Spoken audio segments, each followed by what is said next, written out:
Hello Odoo users and welcome to our channel. Today we will see how to import records dynamically from FTP server in Odoo. This video will cover the process of importing the fields from your FTP server. This application is very useful as it runs automatically in your Odoo database once the setup is made. So let's get started and see how to set this up. As this module is downloaded from the Odoo web store, you will see FTP syncing and EDI on your Odoo database. So first step is to sync the FTP server in your Odoo. So let's open it. Here we will mention all our server details. We will name the server and mention all the details. Here we will mention URL, port, username and password.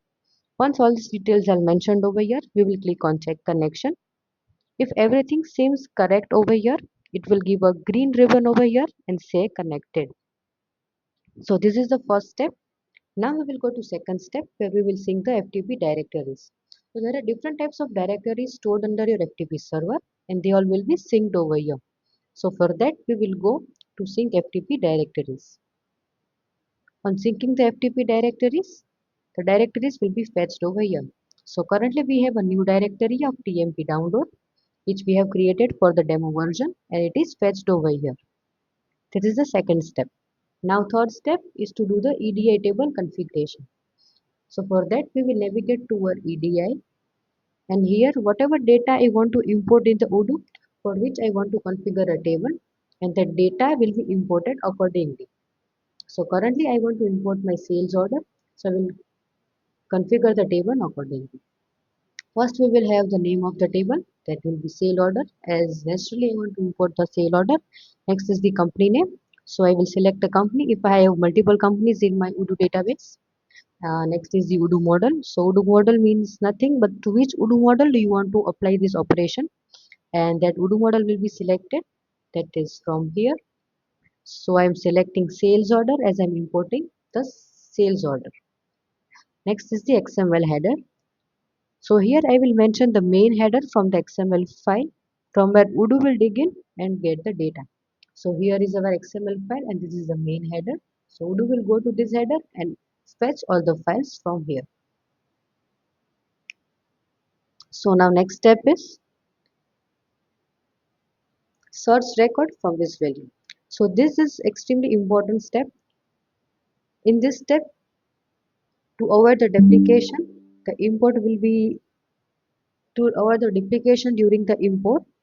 We will mention one XML element through which our data has a chance of duplication. But as we have mentioned it, the duplication will be avoided. So we will mention our reference over here as our data or element from XML file that is over here. Next is the default value during the import. If I want to include any specific value along with the processed data, I will mention that value in a dictionary format. I can mention more than one value as well. Next is the type. So if it is import, so it will be incoming type. Next is the main table.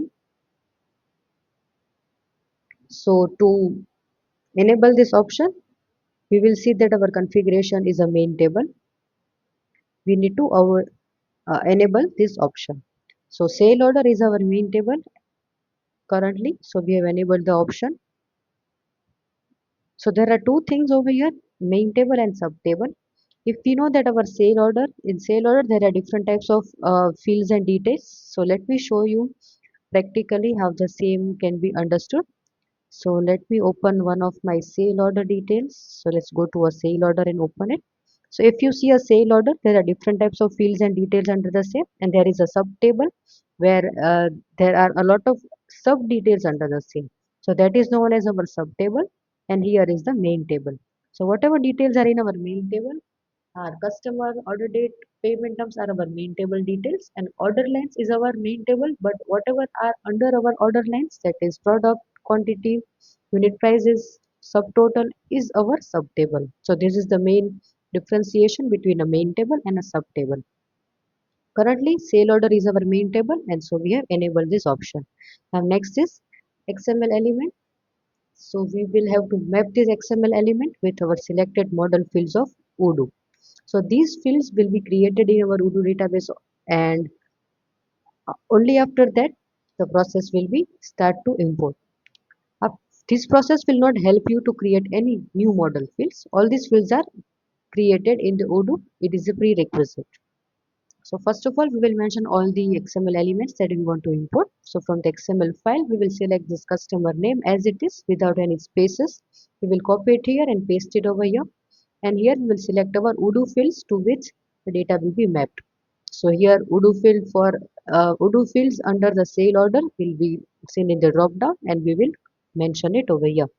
So accordingly, we have mentioned 4 XML elements and here we have selected the fields for the same. Now, as we have seen that order lines has a lot of different types of sub data under the same, we have created a sub table for the same. As we open the sub table, we have different types of XML element and model fields under the same as well. So stock code, unit price, and quantity are our XML elements. So as we know, there is a stock code. Our reference is done, and as we go down, there will be a stock code. As you can see, this is the stock code. There are different types of quantity and a unit price as well. So here we can see a lot of different data are coming from here, and that will be mapped with the Odoo fields. So I will also explain you here what is field to search for M2. This field is optional currently, but if we choose M2O field for mapping, you have the option to set inner field of M2O model. This helps you to search records based on that field. Otherwise, the search will be done on the base of the selected model fields. So say suppose there is a stock code. So as I will show you the stock code from the XML file. So this is my stock code. So stock code will be mapped with the product field currently, and it will go to the product name field and map it and interlink with the same. But if I have mentioned the field to search for M2O, it is a specific field for internal reference. So my stock code will map with this internal reference and will be fetched from that. Otherwise, it will use product name and search over there and come back and import it. So this is the basic usage of this field. Now as we go back, our EDI configuration is completed as we can see over here. And as we go back, we will start the import process. So before doing import process, we will go to FTP directory. Here we will select our FTP directory and do the mapping model as sale order and save it. Now we will again go to FTP directory, FTP syncing.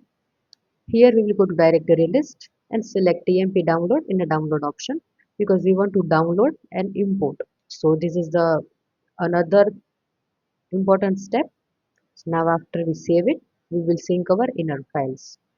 So as we sync our inner files, the data will be imported in our directory as well as in the EDI transactions. So now the data seems imported. Here we see the data is imported. So as we open the related attachment, it will have a data over here in XML format which we can download. And here is the data.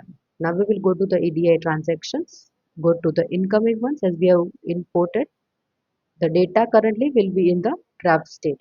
So now after the data is in the draft state, we will run the cron job. So we are currently running it manually to show you in the demo. Otherwise, it will be running automatically as per the execution date that you have set over here and the hours that you have set over here. So I'm running it manually over here. As we run it manually, the status over here will be changed. So let's refresh it. Let's open it again. As you can see, the status from draft to done and it is a failed status. So we will see both of them.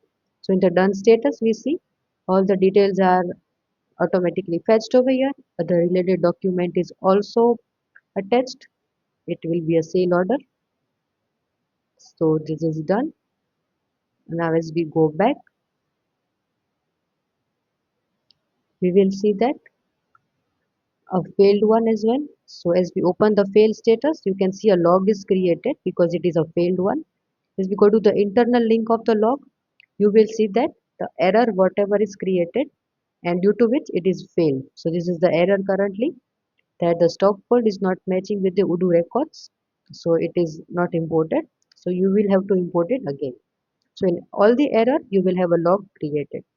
So this is the basic import video, how to import your data into Odoo from FTP server.